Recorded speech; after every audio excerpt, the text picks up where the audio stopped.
it doesn't mean that you'll pop into enlightenment. In fact, I'd recommend you forget all about enlightenment and just like play with discovering like the container of all of this experience of your life is your own awareness. What is that? Who are you in that?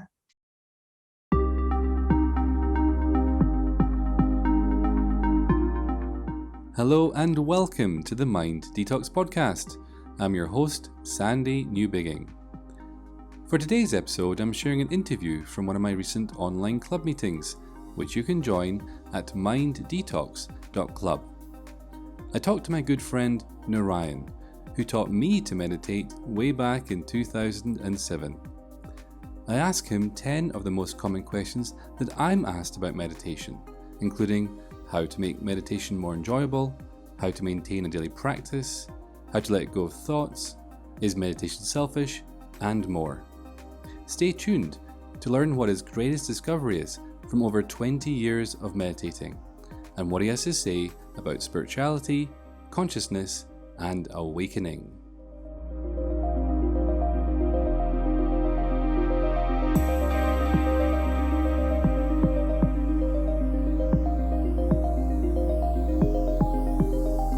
So hello and welcome to this chit chat with the wonderful Narain. Hello Narain. I didn't know there was another Narain. Hi. Hi, how are you? It's so nice to see you again. Hi everybody. Oh, we've been friends for over a decade, and you were my original teacher of meditation. And so with the theme inside my club this month being meditation, I'm so delighted that after the last few failed attempts of getting you, you managed to, our schedules managed to line up and you could turn up for this one, which seems like the perfect one, meditation. So thank you. Thanks for inviting me. And apologies aren't necessary, but apologies for the the way it played out up until now. But you're right, this will be great. I've been so looking forward to this. So I'm going to keep it simple, and then we'll get more complex later if it's allowed. So I'd like to start with a classic question of when and why did you start meditating, Narain? Yeah, I have a different. Well, I'll tell you, I've been meditating almost all my life. I started when I was a little boy, when I was about probably 7 or 8 years old. And that's just a number that I throw in it. It might have even been a bit younger than that. But like when I was really little, I used to lay in bed and I used to listen to the sound of quiet because I didn't like the dark. I didn't like being in the dark so much, but I used to listen to the sound of quiet. And as I did that, it became immensely peaceful. And some other things occurred as well. And so almost every night for years, I used to just lay there and listen to the sound of silence as a little boy. And then more formal practices of meditation came. Like I found a book on meditation when I was probably 8 or 9 years old. And so it was a visual meditation, but I loved it. I thought it was amazing. And one of the teachers in school taught body scanning, so I did that a lot. But I learned the practice that I do now, Ascension, I learned that in 1998, I think. Yeah. Over 20 years. Mm-hmm. Why did you learn that then? Why? Why did you learn meditation then? I mean, you've obviously been playing with it for a number of years, but something took you to the next level where you've been meditating every day since then, essentially. So what was your motivation? Yeah, I knew, like a lot of people, I knew that I had to find some sort of peace. That was really what was driving me. I wanted to know what it meant, what it really experientially meant to be free. And I knew my whole life, I knew that required being able to turn my awareness inward to meditation. I knew it involved meditation. And so I looked for a lot of things, but most of the things that I did didn't really bring me anywhere close to what I was looking for. In fact, some of them made the gap feel a lot bigger. Mm-hmm. But when I heard about the practice of Ascension, I knew this was different. And so it landed almost literally on my doorstep. It came to me really powerfully. And from that moment, I never looked back. As you said, I've done it every single day. You just throw in that word of wanting to know what it's like to be free from an experiential perspective. You use the word free. What does that even mean? Like, why would you want to be free? Because that's a great question. And to me, I may not have known and I may not know what freedom means, but I do know what it means to be constrained, to feel restricted. And what I wanted to do was to become unrestricted, unrestrained somehow. So, but the word I would have put on it was freedom or enlightenment. It would have changed over the years as my context changed. But what I wanted was to not be constrained anymore, not be held back, really. And so are you saying at that point you did feel that way? You did feel some level of restraint and held back? Yeah, most definitely, in a big way. How did it show up for you? I know it's hard to remember back there, but how did feeling restricted show up for you?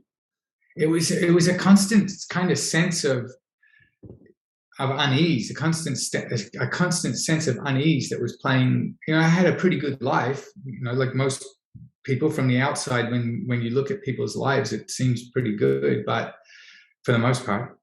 But internally, I felt a constant kind of dis-ease, really. I wasn't okay with myself. I wasn't okay with the world. I wasn't okay with anything. And I knew there was more to be experienced, but I couldn't find it anywhere, which only led to it feeling, like I said earlier, like a greater gulf, really.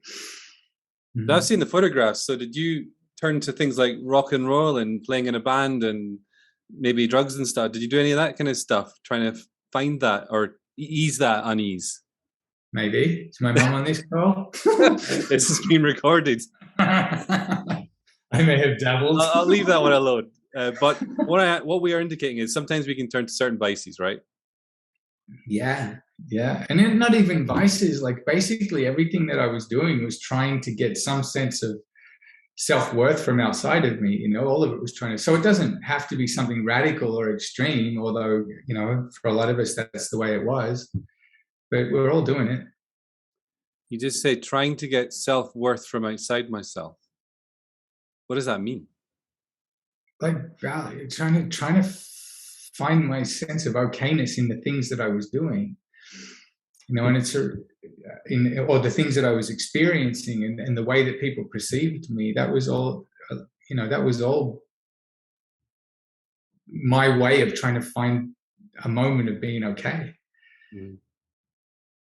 I was just trying to peel back the layers a little bit, because sometimes I know from the community I've been around that they can look at Narain and put him on a bit of a pedestal and go, it's almost like you were always the way you are today, but that's not necessarily the case. There was a reason why you got into this. It wasn't so easy the whole time. No, it wasn't. No, life was not easy at all. Mm.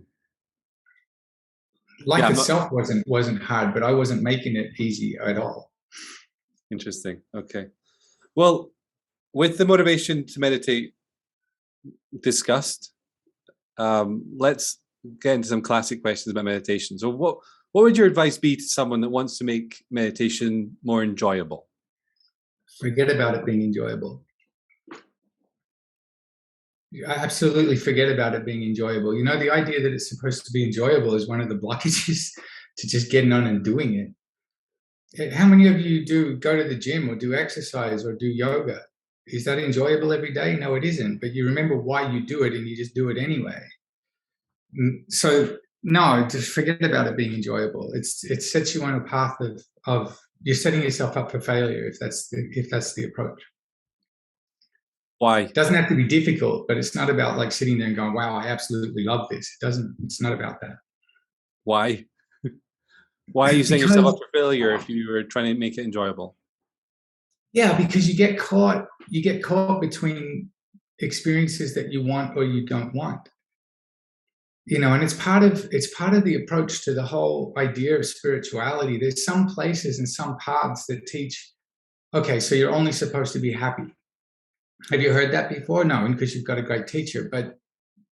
But some places they'll say you're only supposed to be happy. And so that sets people up moving away from an experience they don't want towards an experience that they do want.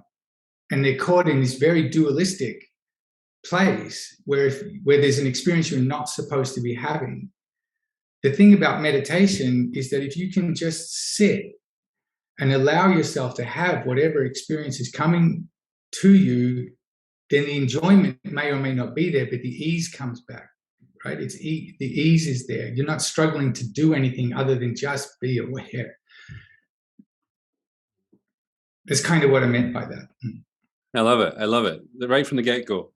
Don't even try to meditate. Don't try to enjoy meditating. What a relief. Can I have a thumbs up from the guys I can see? What a relief you don't have to try to enjoy meditating anymore. Absolutely. But you do it, and you do it every day, don't you? Pretty Every much. day. You pretty much meditate every day since I've known you. Every day. And but you've got a busy life. You've got a house to manage. You've got a job. You got work. I don't know if you'd call it a job. You've got a kid. You've got a wife. You've got lots to do. So how do you manage to maintain a daily practice with a busy life? It is. Yeah, I do it when I can. I don't. If I've got 5 minutes or 10 minutes and it presents itself, then I take it. If I have 20 minutes and I take it, I don't give myself any stress over the amount of time or when it happens. Not at all. Because I'm not doing it to achieve anything. I'm just doing it because everything is simpler when I do. That's all. Beautiful. There's a lot of stuff going on in the world right now. And I've been told sometimes that, with everything going on in the world, it's almost selfish to sit, close your eyes and find peace within yourself. And there's sometimes this link between meditation and it being selfish. Is meditation selfish? No, and I'm sure it's possible to make it selfish, but no, it's not selfish at all. Because if you're not taking some time every day to meditate, I would assert that you're not being the best version of yourself that you can be, no matter how good of a version you're living. And that comes down to things like relationships as a mother or a father or a husband or a wife or a teacher, whatever it is you do in the world. Like, every area of life benefits from taking just that little bit of time to slow down. And so in some respects, I would say that it's completely selfless, actually, because the way you interact with the world becomes smoother when you do it. And also taking, looking at the events in the world, whatever that is, COVID or the war in the Ukraine or wherever it is, it gives you the opportunity not to get completely bogged down in the fear and the drama of it all without pushing away the reality of it. You see, like, it gives you context, it gives you perspective, and that's got to be a benefit. The more peaceful you are, the more free you are, the more that radiates out and touches everybody in your community and in your life, because we're all connected. Nobody's isolated from anybody else. And even if your peace doesn't touch other people, which it does, your stress most definitely does.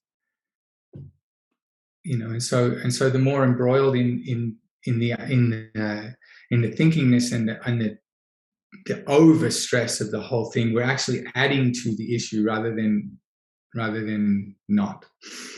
So no, I'd say that it's completely selfless to take some time to meditate and to walk a path of consciousness, for sure. When you were talking just at the beginning there, you said that everyone, but being the best version of yourself. You talked about being the best version of yourself. What I heard when you said that was it's almost selfish to not be the best version of yourself if you can be. That's what hit me. I don't know if anyone else heard that, but yeah, that's super. I mean, what would you say about that, Sandy? Like, in terms of the benefit of meditation, especially in times like this?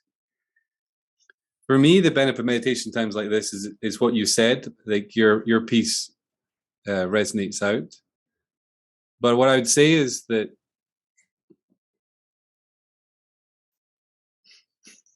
it's especially in times like this that we need to be closing our eyes, being still, and reconnecting with who we really are. Because what I see is a lot of these problems in the world are man-made. And by man-made, they're mind-made. And the people I know who are not so embroiled, like you say, in their mind, tend to make different decisions. They tend to not live in fear. They tend to not choose to be in wars and things like that. There just tends to be a more effortless, natural upswelling of peace, love, compassion, connection, thoughtfulness for others and the impact of our actions on other people and children and all that sort of stuff. So for me, it's now more than ever. Yeah, definitely. Thanks for putting me on the spot there. But I'll be asking the questions from now on. Thank you very much. I'm joking. My show. Do what you want. Ask what you want. Okay, I've got 10 questions for you, and I'm working through them. The other question I had for you was that, these are kind of based on questions I get asked a lot, and we're often taught to let go of our thoughts when meditating. And how do we do that? Yeah, I mean, yeah, it is great. I mean, there's some reality to it, to let go of the thought. But the thing we really got to see is not so much like whether we're holding the thought or not, but why. And so it's an attraction or a repulsion thing that makes me embroiled in a certain pattern of thinking. So, to make it simple, maybe for some people, more of an approach to not resisting the thoughts that they're there may be appropriate. Rather than thinking of the mechanics of how do I let go of an individual thought, just surrendering the resistance to the fact that the thought is there in the first place is a big step forward. And for many people, it makes it a lot less effortful. Surrender the resistance to the fact the thought is there in the first place. That's awesome. It's not there for no. I mean, this is getting a bit far out there for some, but it's not there for no purpose. Meditation, it's wonderful if you can still your mind, but it's not about stilling the part that you think is moving. That's not where stillness exists at all. Stillness and silence don't exist in the realm of what appears to be moving. It exists when you're able to sink below that into the field of consciousness that's aware. That's where freedom exists. It doesn't exist in changing the nature of the thoughts or the content or the quality. It's only in discovering that which is aware of the movement. It's not rocket science. So anyway, playing with not resisting the fact that the thought has already presented itself, not resisting anything that's actually already happened is a really good place to start, in my experience. So you're saying that almost trying to stop your thoughts is, or trying to stop your thoughts is almost a distraction, putting your attention somewhere where actually you're looking to find a place that already is still. Yeah. Interesting. I'm not sure if you messed with my next question in your previous answer, but I'm going to ask it anyway and see if we get a different answer. We're also taught to allow and accept when we're meditating. We're often told, just allow it. Just allow it. It's just so common, and people sit there going, "I've got to allow this," and it can be this battle of allowance. How can someone follow that invitation to allow and accept and etc.? Yeah, it's just, I mean, in some ways it's kind of semantics, isn't it? But it's the same thing. Just don't resist that which has already happened. See, allowing it kind of gives the ego a little bit of a power play in the whole thing. You can only allow something once you've already seen it, right? You can't allow something before it happens. And what are you, the intermediary between the relative and the absolute? Some thought comes in and you're like, yeah, I'll allow that one. You're looking over your shoulder at the Lord, I got this, I'll allow that. It's already happened. You don't have that power. You can either resist it or not. Wow. It's cool if the semantics work, if the languaging works, because it's ultimately just about whatever comes into your field of awareness, don't touch it.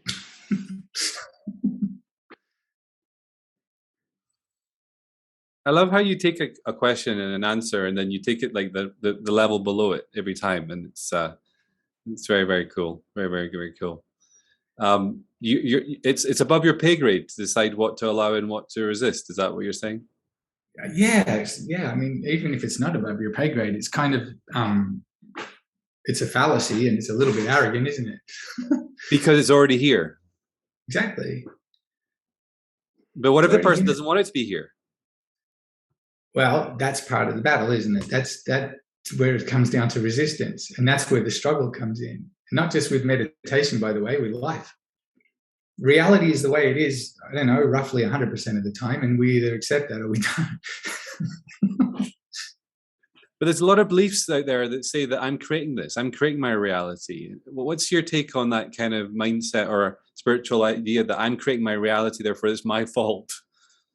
Yeah, yes. And, you do want to start moving towards taking that level of responsibility. But look at really, at this point, you might want to look at what the reality is that you live in, where that reality is, because we all inhabit a world, and yet the reality we live in is not the same. So for the world that we live in is actually here. And it's a narrative that's going on inside. And by the way, that narrative is what gives rise to the preference of what should or should not be occurring in any given moment, whether it's a thought in your meditation or a war in the Ukraine. It's a big thing for the ego to swallow. But if you want to understand what it means to surrender, you might want to entertain the possibility that just because you don't understand something doesn't mean it doesn't serve. Because you don't understand something, it doesn't mean it doesn't serve. But taking responsibility for this part and your reaction to it and the response to it, I mean, that's what you do better than anybody else I know, Sandy. Like, that's what helps people find freedom, isn't it? What? And being able to deal with the subjective reaction to what's happening rather than directly about the thing itself. Mm-hmm. Absolutely. Absolutely. My job is to kind of hear how they're reacting and figure out what would be causing that reaction that's causing them suffering, stress, ill health, or whatever. Mm-hmm. And if we clear that, we discover that nothing needed to change for things to change. Really awesome. All right. What would you say is the biggest myth about meditation? That's just, wow. Commonly, I'd say that you have to stop your thoughts, that you're supposed to still your mind. That's the biggest myth. And what do you wish you'd known about meditation 20 years ago when you first started, or 25 years ago, or whatever?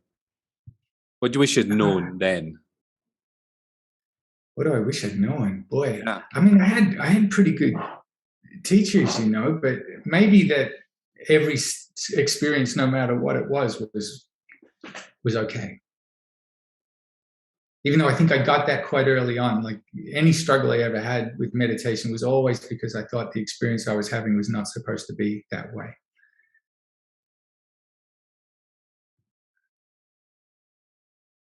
Every experience you had when meditating was okay. Wow.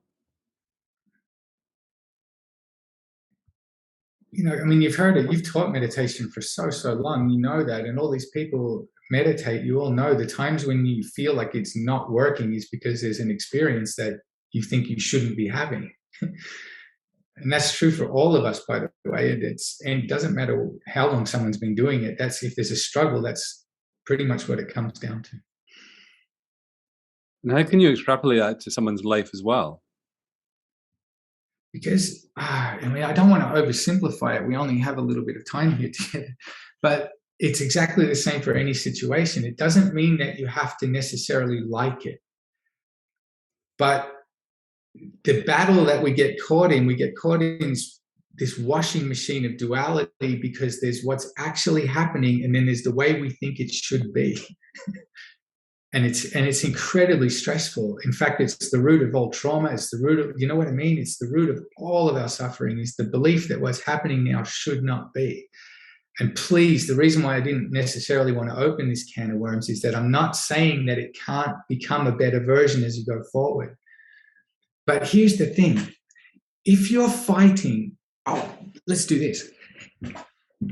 I don't know how this is going to go, right? Because it's coming to me now. And oftentimes this goes down the toilet, but let's see where we go. If you're fighting what's happening now or anything that happened in the past, if you're at war with that, then all of your energy is on the past. And everything that you see now, every thought that you're having now, everything that's in your field of experience now is ever so slightly gone. It's not actually razor current.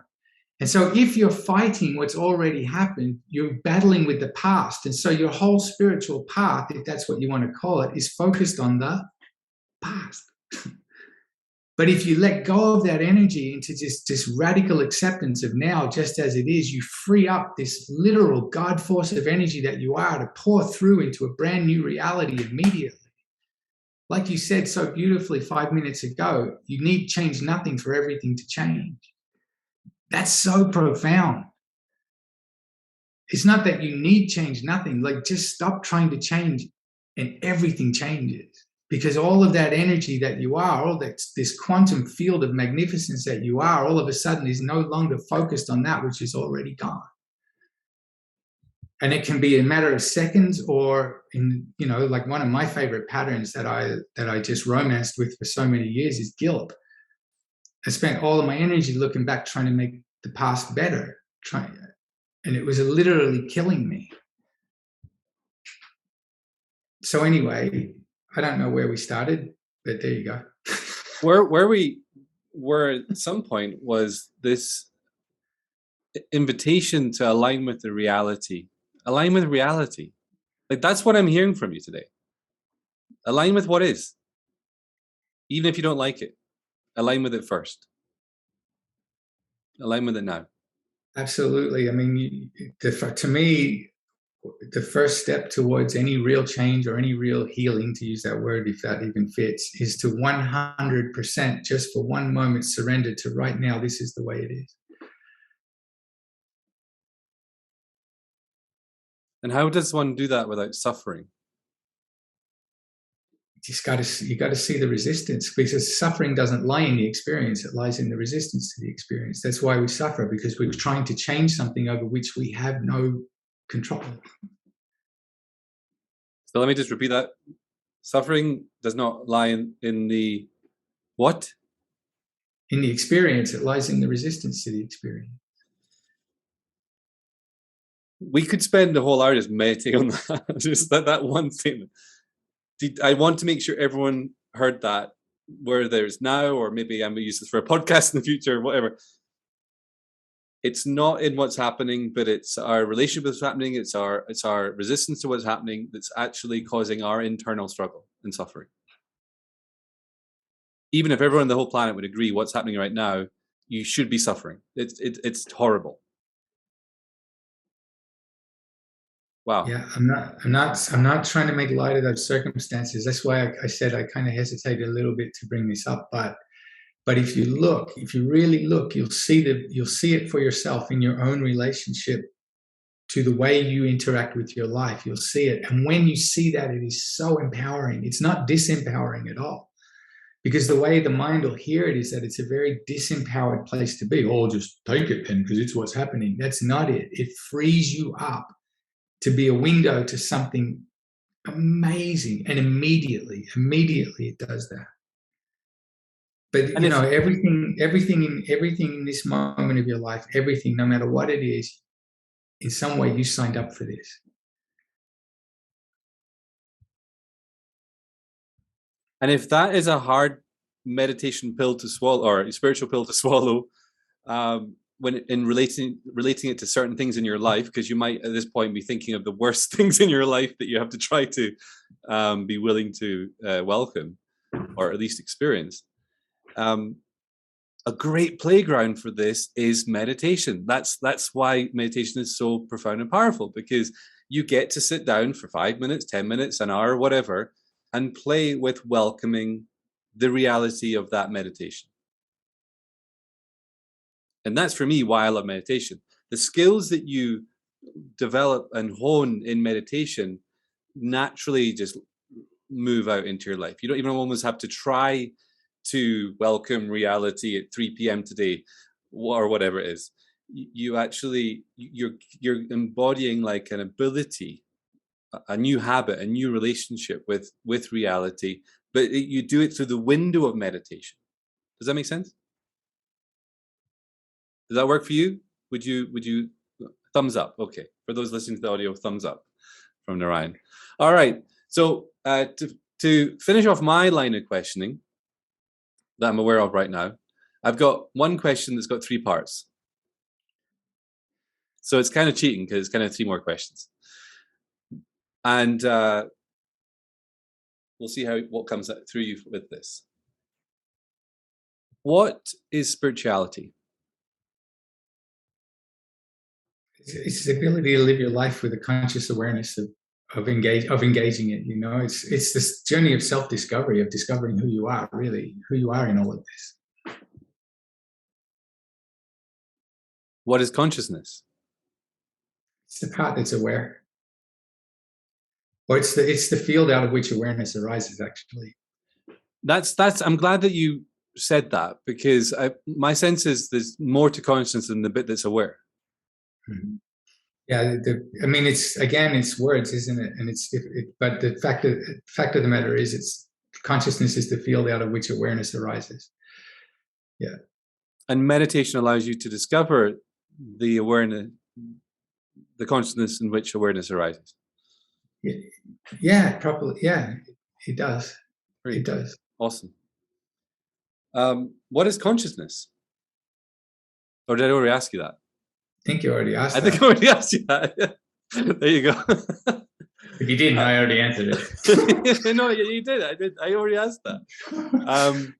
And it's probably linked to your first answer to question 10, part 1. What is awakening? Because it's a term that's thrown around a lot these days. What awakening? And it's almost getting diffused a little bit because it's getting so many versions of it. So what to you is awakening? It's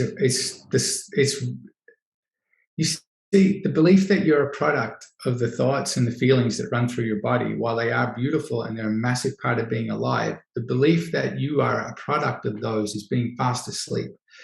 Because and the fact that you're a product of the things that happen in the world is also being fast asleep. And why do you know that's true? Because it allows you to be a victim to those things.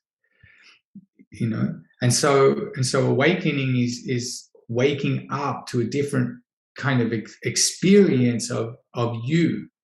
So it's not a point. It's not like a single point that you get to and then there's a moment where you're awake. It can play out like that, but it's the recognition that if that's not me, then who am I? I'm aware. If these thoughts, who's aware of the thoughts? Who am I in all of this? And so, as a mental questioning, it doesn't really do very much. But as an experiential kind of widening of your attention into a greater level of reality, you start to recognize that you were never that. Actually, like if I understand why they use the sleeping and waking analogy so much, but you're right, it's being diffused. And part of it is that if you're going to teach consciousness, then you have to start with you don't have to, but a lot of people decide to start with the assumption that they're awake. Because if I'm going to teach about awakening, it's better that I just assume that and actually get into that state. And so it becomes a little bit diluted as it filters down. But the fact of the matter is, it's nothing to do with the personality that you think you need to improve. Because the ego is always on a journey, or the individual self, or the you that you know yourself to be, is always on a journey of improving, you know, and it's not a bad thing, but we're always accumulating and adding to ourselves to become better. And so it's very linear. Do you see? Like it's based on achievement, and it's very linear in terms of time. But the awareness that's holding it all, the love that's holding it all, is an immediate experience. It isn't linear at all. It doesn't mean that you'll pop into enlightenment. In fact, I'd recommend you forget all about enlightenment and just like play with discovering, like, the container of all of this experience of your life is your own awareness. What is that? Who are you in that? Because you may discover that if, you know, there's a belief that maybe the person that was asleep and the person that's awake are two different people. But in reality, that's not the case. The one that's asleep, the one that appears to be asleep, and the one that appears to be awake is actually the same one. And that's awareness. It's an illusion that you were ever fast asleep. The recognition actually comes that you never were. It never happened. Not in an airy-fairy, mystical kind of new age way. I mean, like in a practical, this is what's real way. So anyway, to me, the journey of awakening is very much discovering in essence who you are. That's all. Beautiful. Thank you. I felt my experiences kind of popped there somewhere. I don't know what you did or said, but it changed something within me. So thank you for that. Yeah. We're going to bring this little interview to a close, this little chit chat to a close, and we're going to open up to the guys that are watching live with us, or with us live, should I say. So get your questions ready. Let's not have an awkward silence when I come over to you guys in a moment. Oh, we can have silence, but just let's not make it awkward. What would you say to someone who is considering starting meditating? You mean in terms of how to do it? No, just like I'm trying to have a question for someone right at the beginning who's watching this and might consider starting a meditation practice. What advice would you give to them? Don't be daunted or off-put by it. You don't need to do anything so formal either. Just take some time, 5 minutes, a couple of times a day, and just sit and breathe and be aware of the fact that you're breathing. Take deep breaths and let yourself just sink into yourself for a little while. But if you know why you're doing it, and the man running this interview, Sandy, if you have access to him, talk to him about this, because if you know why you're doing it, then how you do it becomes secondary in a way. But yeah, it need not be a complicated, difficult thing. It's a very, very simple thing, and anybody can do it. So there's no reason that, and you will see the thoughts that come up of all the reasons why you can't do it. But just give it a go, and you'll see that they're not true. Anyone can do it, and you will receive the benefits, and they'll be immediate, and they will be ongoing. It's worth it. And if someone's listening to this and they already are meditating, what little game could you give them, or something to play with to just kind of enriching their practice? Yeah, I mean, play with, maybe because we talked about it in the beginning, play with that, seeing where you resist anything that's coming, like the thoughts or whatever, or the feelings, anything that's coming into your experience, because you think you're supposed to be having a different kind of experience, you see. Just play with the idea that everything is coming into your awareness because the biggest part of you knows that's what's supposed to be there. Beautiful. Well, thank you very much, Narain. Yeah, thank you too. Thank you.